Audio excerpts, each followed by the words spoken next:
예, 생후 16개월 된 입양아 정인이를 학대해 숨지게 한 양부모 모두 기억하실 텐데요.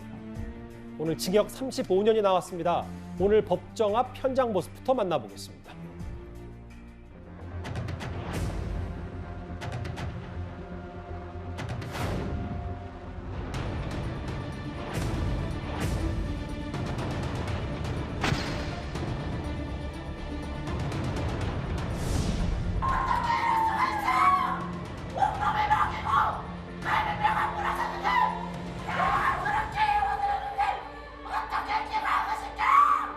우리 정인님 잊지 말아주세요. 우리 불쌍한 정인님.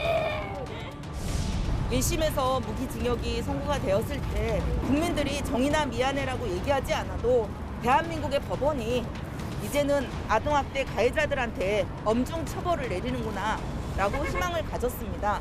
그런데 항소심에서 마치 가해자의 형량을 깎아주기 위한 것 같은 판결문 내용을 듣고 절망을 했습니다. 뭐 일부 목소리긴 합니다만 법원이 왜 있냐, 격앙된 반응, 오늘 대법원 판결 정인 사건에 대해서 쏟아졌는데요. 노도현 교수님, 이게 사실 법리적인 부분과 국민 정서는 좀 괴리가 있을 수도 있겠습니다만 이 부분에 대해서 더더욱 쉽게 납득하지 못하는 이유는 뭐라고 저희가 받아들여야 될까요? 기본적으로 뭐 이게 살인죄가 인정이 됐으니까 1심, 2심, 3심까지 살인죄는 유지가 된 것이거든요. 근데 과거는 이제 아동학대 치사죄 이렇게 얘기가 됐었는데 이번에는 살인죄를 인정했다고 하는 것은 사실은 의미가 굉장히 큰 겁니다.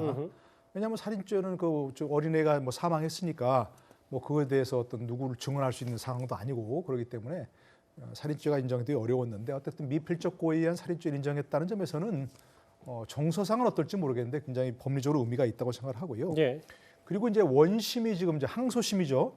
징역 35년을 인정했거든요. 맞아요. 근데 그것을 이제 피고인도 양부모 측도 상고를 하고 검찰도 상고를 했단 말입니다. 그런데 검찰이 상고한 것은 뭐겠습니까?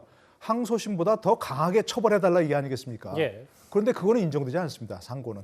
검찰의 상고는 그런 겁니다. 예. 양형부당이라는 거죠. 양형부당을 이유로 해서 검찰이 상고할 수 있는 건 안 되고 피고인만 피고인의 이익을 위해서 그렇겠죠. 피고인들은 이제 덜 강하게 처벌하지 말아달라 이런 거니까 현재 법리상은 어쩔 수 없는 것이고요. 물론 이제 아까 말씀하신 정서상으로는 이게 상당히 좀 또 살인죄를 인정해서 무기징역으로 처벌해달라 또는 사형을 사형을 해달라 이렇게 주장하는 분도 있을 수 있는데 현재로서는 일단 살인죄가 인정되었고 징역 35년도 우리 과거 어떤 징역 과에서는 인정되기 어려운 그런 양형입니다. 이게 그런 점에서는 좀 의미가 있는 판결이라고 좀 생각합니다. 글쎄요. 말씀하셨던 것처럼 사실 2심 때 계획살인 증거가 없었고 사말 당일 정인 양에게 심폐소생술 실시했다. 이걸 좀 재판부가 이미 감안을 했고 이 부분에 대해서도 당시 논란이 있었는데 오늘 이른바 정인 사건에 대해서 재판부 대법원의 최종 판단이 나왔습니다. 오늘 있었던 얘기까지 만나봤고요.